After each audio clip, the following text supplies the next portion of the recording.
Good morning and welcome to the VolleyPod. How are you today, Todd? Davis, it's all good here. It's all good in the pod. Nice to be back and see you. Heard you came to one of our matches last week. Oh yeah, you guys are looking good. I always say you do the most with the least, and no knock on your team, but I know you had a lot of seniors graduate, and you guys look sharp. I mean, you guys put it on a pretty good team. We actually, I thought we played. That might have been our best showing of the year. So you came at a good time. You're good luck. Now you got to come every time. Yeah. If we're going to play that well, we got to get you. We got to get you in there. You guys were rolling. I think the game I saw was 25-8 against a pretty solid Point Loma team. Well, the thing is that first set, one of those sets, everything went right.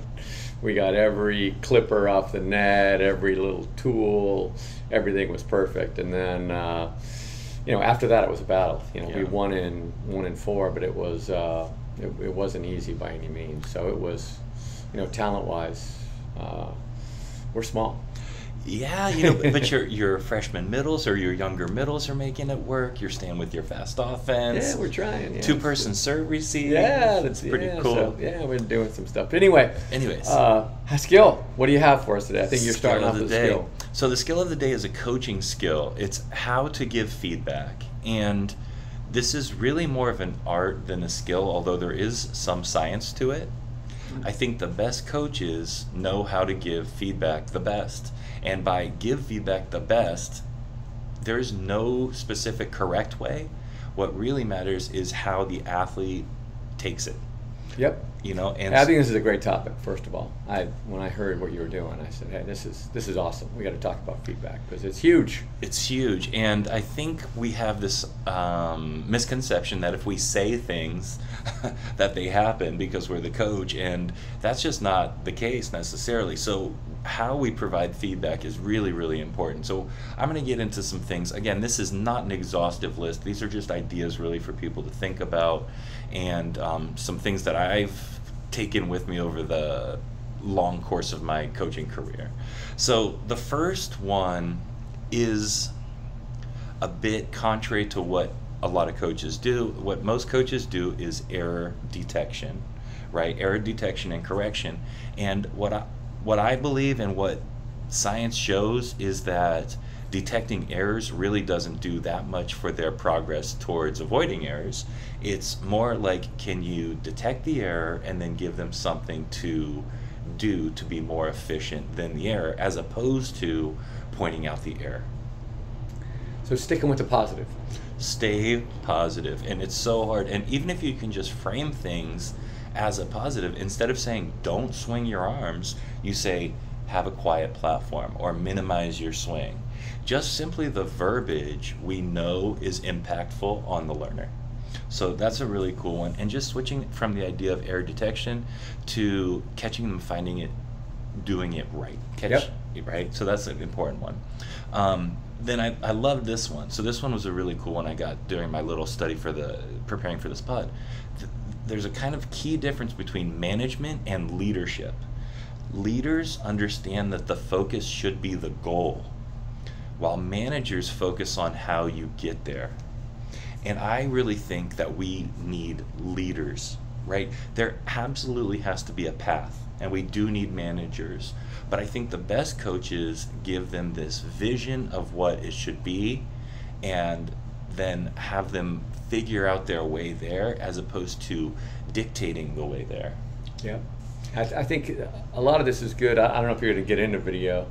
Not too much. Not too much.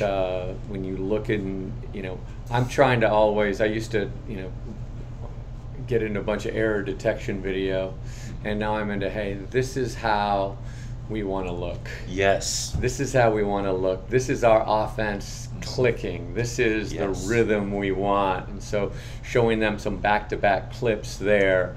This is it. This is it. Now we just have to do it more often. I love that. And I think that that's shown to be more effective. Yep. Right. So it's definitely a great way to go. So that's awesome. The other thing I wanted to bring in is we all know the very famous coach John Wooden, right? One of the winningest coaches in all sports. They put him on a mic for a whole season, and they broke down his feedback into different categories. And it was 6 to 7% only were compliments. And I think young coaches, and I know I fall into this myself, as way of encouragement, we compliment them too often. I know that I'm over the 7%. A compliment should be deserved. And when we say that we want to stay positive, we absolutely do. But I think we can stay in these other forms. Information conveying was 75%. So instead of saying good, say way to get your platform angled. That's information conveying versus a compliment. Right. And I think there's a distinction there that really, really is important. And only 7%, what he had was an expression of displeasure. And I think I can definitely work on that. I think even if it's a hang of the head or the shoulders drooping or whatever, only 7% of the time this masterful coach expressed displeasure. And I know that a lot of coaches do well more than that. And so that's one thing I'd like to work on. 4, preload your feedback. So tell them, the athletes, what you're going to be giving them feedback on.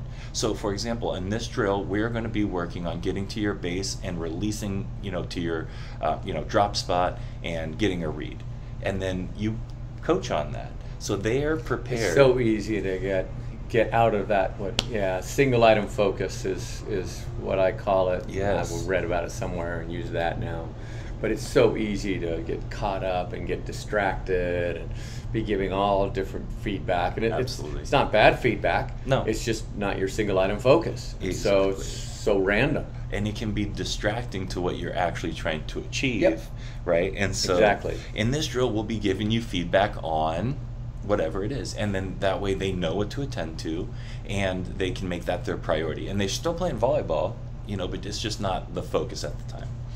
5, and you kind of just mentioned it, stay on track, right? We really as humans can only manage a few real strong focuses at a time, right? And if we try to do more than that, it becomes distracting, overwhelming, and we really end up getting nothing, so that's one thing. And maybe 1 or 2 key focuses, and you can maybe sprinkle little comments about effort or about talking, stuff that they really have a firm grasp on, but you don't want to be introducing new stuff or really exploring new feedback when the feedback is supposed to be something different. Right, and if they're doing it, then, I like getting excited when that is going well, when Absolutely. That single item focus is, hey, that's it. Yes. You got it.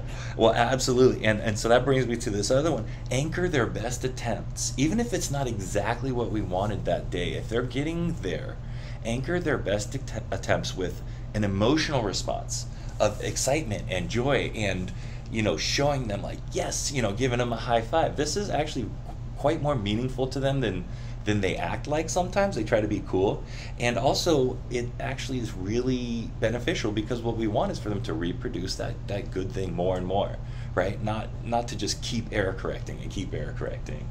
Well, it's fun to get better. It's fun. It's fun to get better, and kids are spending a lot of time playing the game, and the reward is, hey, it's fun to play the game, but it's fun to get better. Absolutely. And celebrating that is cool. Yes, and help them remember their best attempts, like video, like send them their best one back to them. A lot of times I'll do lessons and we'll be recording the whole thing and I'll be like, that's it, that's the one we want to remember, and I'll just send that back to them so they can remember that. Perfect. Awesome. Pictures, high fives, all of that stuff. And another thing to think about when giving feedback, engage their worst attempts with a technical mindset. So a lot of times they go, oh, I waffled all the way to the back wall. Right. I'm a bad hitter. Right. And no, we just didn't get spin, or we didn't get our hand over the top finally of the ball, or whatever it is. So instead of having an emotional response on the negative ones and a technical on the good ones, we kind of flip that and make sure that we're being technical on our worst ones and emotionally engaged on our best I like ones. that little flip the switch on that. Flip the switch, right? We can also avoid empty feedback, and we mentioned this briefly earlier. Good, bad, unless that's followed by something specific, we're really not engaging a specific behavior, right? And then it can be confusing. What is good? What is bad? And maybe they have a great attitude, but the ball goes flying to the, to the seats. Good posture, right? As long as it's followed by something concrete, I think that the feedback can still be meaningful in a error or in a mistake.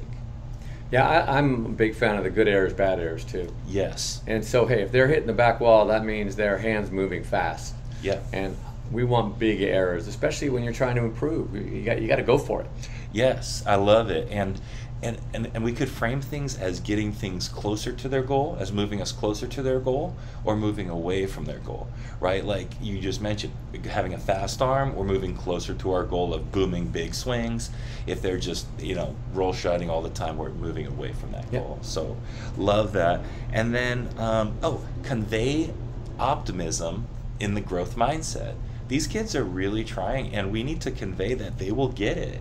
And so they're going to fail many times. In volleyball, you mess up. It happens. And you say, you'll get it. Not yet, but you will. Okay? You're on track. You're on your way.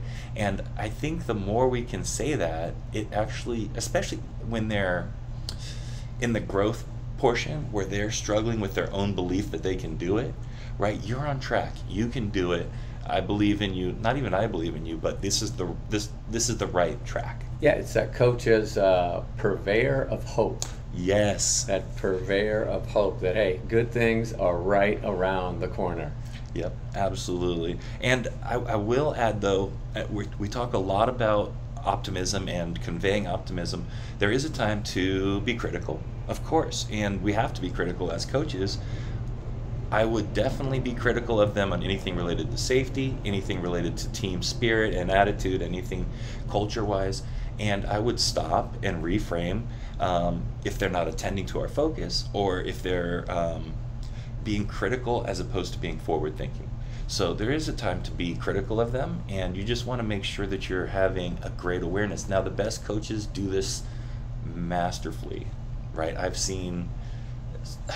It's surprising to me how many of the best coaches who you think are so tough, quote unquote, deliver their feedback with such a kind nature. It's not necessary to yell or, scream at them. And I'm actually often really surprised that these really highly demanding coaches can simply communicate their stuff straightforwardly. So a little bit on feedback. We could do a lot more on this because there's tons that goes into it. There's all sorts of science behind it, but I think that those are some great ideas to get people thinking. Yeah, I'll throw in, first one is, how about using players? I love it. I love it. You do some of that? I love it, yep, especially when it's really, really clear. Like yes, no. Yeah, just a yes, no, Yeah. That yes, no feedback. We like the, is your beginning stuff where you freeze your platform. Yep. And so I catch the ball that you passed. I have to look and see, is your platform still out frozen? Yes or no? I love that. You need 3 yeses in a row and then switch partners, stuff like that. So we have these little feedback loops that are created where players are giving feedback. And once again, how do you learn something? You learn it best when you teach it. We know that as English teachers, I think. So well, and the social feedback is really powerful, right? If they're getting feedback from someone other than a coach, I really believe that that's pretty darn powerful. Yeah. So awesome stuff. So right on. So that's the skill of the week, was giving feedback. And what is the scenario? Well, I'm not gonna. This is what I'm dealing with today, Davis, in practice. Okay. So practice into today, and I'll give you a little bit of background. So last year we had a pretty talented group. You mentioned before we had some seniors, and the one position that was really behind all the others was the setting position. Okay. So we took a couple sophomores, one of whom was a setter, one wasn't a setter, and we trained both of them. Started the season in a 6-2, and eventually took the one who was a new setter and put her back in a DS position, and ended the year in a 5-1 with a sophomore setter. Okay. We come in this year with that same setter returning, and she's gotten pretty good. But then we had a player transfer in who was also a talented setter. Very talented. I wasn't, and you know her well because she played for you. Yep. So now all of a sudden I'm looking at things and going, wait a minute, are we in 5-1, 6-2? How are we going to do this? And we had both of the setters had to miss a little bit early in the season, so there was this.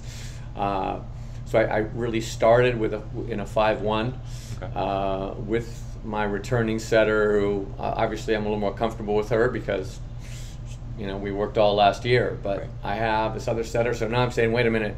There's some coaches who believe, they go, no, 6-2, bunch of moving parts. Stick with the 5-1. You'll be happier in the 5-1, and then hey, I ran a 6-2 for until the last couple years. We did a 6-2 for probably 10 years prior to that. So pretty comfortable with that. But I'm looking at it through some new lenses right now. I'm looking at serving. I'm looking at defense. I mean, there are a bunch of variables there. Yeah. So absolutely. give me your 2 cents. Well, first of all, I would say you're in a better spot than most because you actually can conceivably do both, right? So you have the choice. So that's a good position to be in to start with, right? I know I know both of the setters, right? They're both around our club often, and they're both good. So you have a legitimate claim to either, is I guess what I mean. Well, right. There's not a huge gap between the setters. Right, and so you're gonna there is and there's gaps in certain ways, but maybe not overall. One of them sets the middle a little better. One of them sets the go a little better. One of them has a little more strength to push stuff out. And so one of them is a little better in the air. So there's all these little pluses and minuses, and weighing those out is not easy. So typically my thing is this, and keep in mind that I've had often the twos team at Coast, because I'm working a full-time job, and on the twos teams you don't necessarily get the D1 elite setter a lot of times. So I've been in the 6-2 nearly every year as well, basically, and we will default into the 5-1 when we run out of subs. But my big thing on why more teams should use the 6-2 is you can go pin to pin and use the right side attack when you're out of system. That to me is the biggest thing, and unless you have a slide hitter that can do it, get set out of system when it's a 2-passer, etc., then I think there's a ton of advantage to having a second right side in there that can draw some attention away from the outside, which they're definitely going to load the block up on. That's typically my thing. What do you think of that? I like it because that's something that I haven't thought as much about, that out of system on the right, and we do it so often in practice because a lot of times we're watching the setters compete in practice with the right size, and we spend a lot of time in the 6-2 in practice because it's setters playing back row, so our right siders can play front row, and so we do a lot of that. So I just kind of assume that, we're getting swings out of system on the right all the time in practice. But when we get in the 5-1, you're right, we don't get those. So what do you think of the idea of beginning in a 5-1 and then flexing back and forth? See, I like that. I really like that, and I think it can mess with other teams. They think you're in the 5-1, and then you're not, and you can, in the rally, they'll lose track of you a little bit. I really like the idea of flipping back and forth. And I've never really done it, and I might start. Well, and in club it's difficult because you'll run out of subs real quick. Yeah, in high school I'm subbing less this year than I have, I think, since I can remember. My memory's going, but it's been some years where I always like using a bunch of players, and this year, both of our lefts are six rotation lefts, and then libero's pretty standard, in for the middles, and then we have a serving specialist for a middle is really the only sub we're really using. So it's I have plenty of subs, right? So I can flip around and do a lot of stuff with that. Now, do you have a slide hitter? We don't have a slide hitter. Okay. So that can help stretch it across the net, obviously. That might be something to think about. We're playing around with letting our middle hit off 2 feet behind and serve receive. Shuffle kind of behind. So, yeah, she's, when we're in 5 and our middle's behind, back, instead of trying to get her in front, I'm just saying, hey, we're using our jump setting setter as a middle attacker and telling her to be aggressive and then just going fast to the pins. Yeah, see, I like that idea. I think when you are allowing them to play 3-on-2, that's when it gets difficult. Yep, and people are ganging up on us and we're trying to, our setter's dumping a bunch, but I think when somebody scouts you, you can only get away with that so often. Yeah, and also when they're so close, it's almost like, why not? And then the only other consideration I would say is, do you have 2 right sides that can actually draw attention? And it seems like you do. Yep, we do. So, if you're just putting a right side over there just to have someone, I don't know if that's worth it. No, we have to set them. We have to spread the net. Our lefts aren't super physical. We have to spread the net, so we have to get balls over on the right side of the court. I just don't think teams defend the right as well as the left. Yeah. And so if I had my druthers, we'd set over there as much as we set the left. Yeah. So you got some stuff to think about. Well, no, that's it's not easy. Why the scenario is interesting, and they bring in their different skill sets that both the setters have, and they're both talented. When we start looking at serving and defense and some other things, it's interesting on how it works out. But I will keep you posted. Yeah, keep on me how posted. The match you saw us, we knew we weren't going to go to a 6-2 in that match. We said we're going to be in the 5-1, and then our Thursday match, actually both setters were in on the 5-1 in that match. So tomorrow we have a match, and I think we're going to try to flex a little bit and see how that works. Really cool. So that's awesome. So you're going to check it out, and then the U.S. team for a while, they were going where they would switch to the 6-2 at the end of the game. Into the sets, right? And I think that might be something to mess with too. Yep. So really cool. Well, that's all right. You have some some videos for us? I do. I got some videos, and the first video I have is lost your videos. Lost my videos. I can cut this. When I restart it.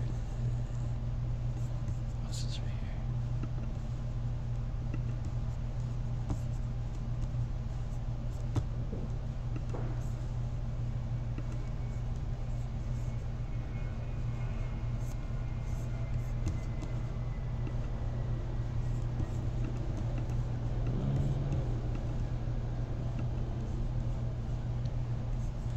Where is it?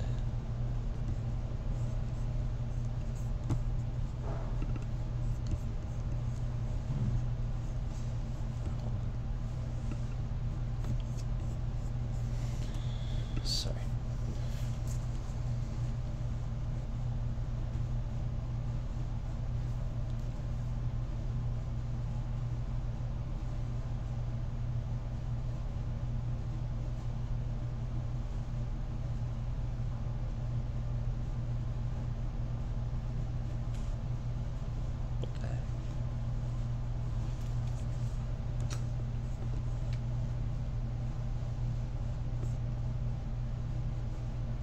Oh. Hold on.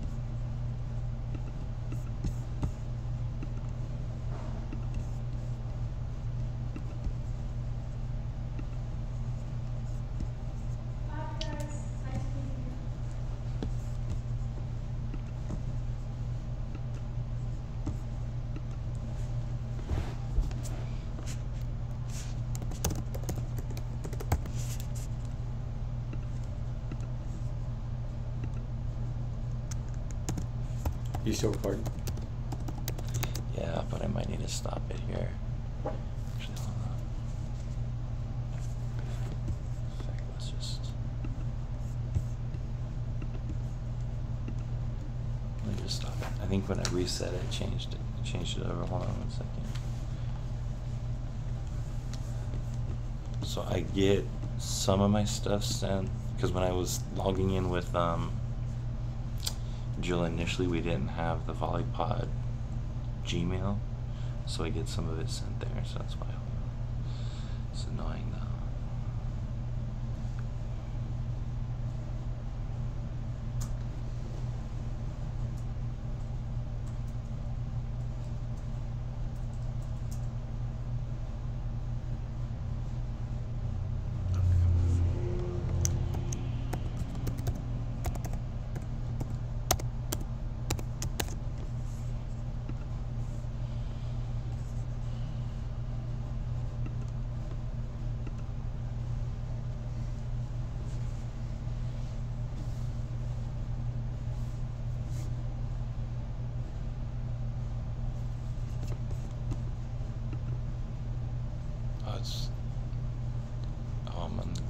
Okay.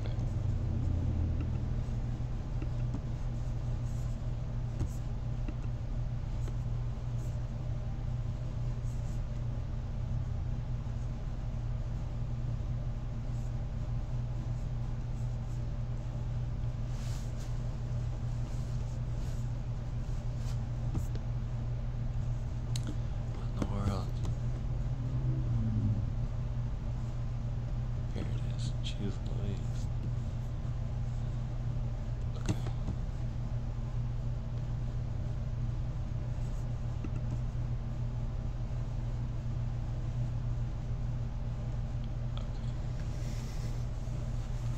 Okay. Okay.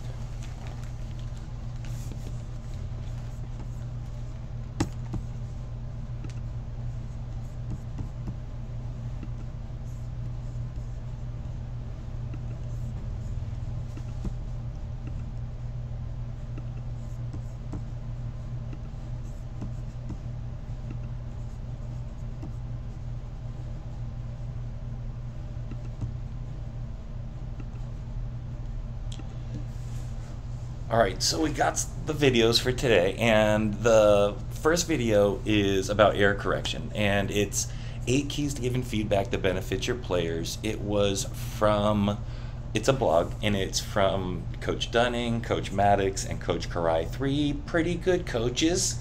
I like my company there. That's pretty nice. I get to hang out there. Right in the middle there, but it's basically how to give feedback in a way that's going to benefit your players. It's a short video, but it's a strong one. I think coaches would get a lot out of it. The next video is how to identify and correct behaviors, and again, this is about feedback. It's another short hitter, but it's also about be careful what you reward. I think as coaches, a lot of times we want to encourage them, but we have to encourage them in the correct way to get the most out of them. So that's something that this video goes into a little bit, which is awesome. And then the third video is a short video. It's about Mark Rosen. It's got this cute little kid on the front, but basically it's all about positive feedback.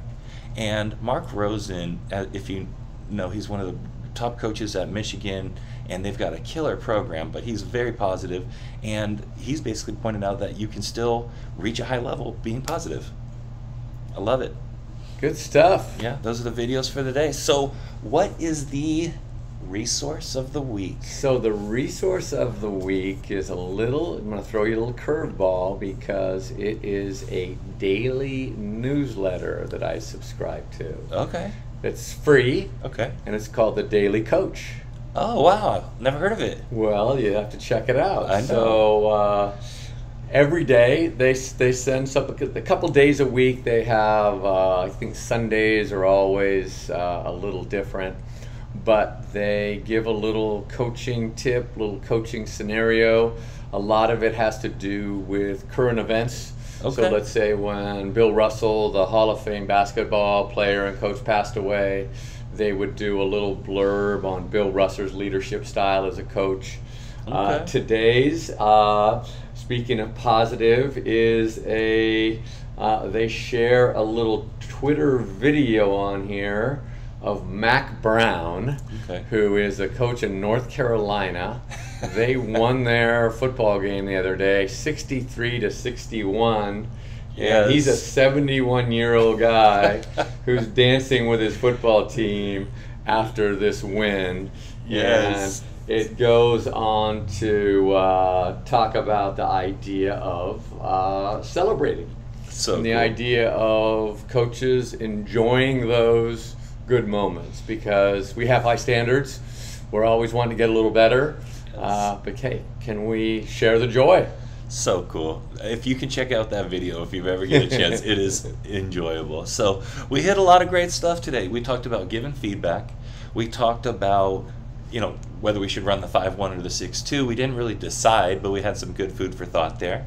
We talked about the videos that can give you a little bit more food for thought on, where you might want to go in terms of your feedback style. And then we shared the resource, which is the Daily Coach. The Daily Coach. Sounds good. Well, another great episode. Thanks, Davis. I enjoyed it. Absolutely. See you next time. Bye-bye. Cool. So 24-3. Yeah, perfect. So we're right in that. Yeah. Cool. So have you seen Ted Lasso? Yeah. So that video reminds me of the first video of Ted Lasso. Yeah. Do you know what I mean? Where he's dancing with his team.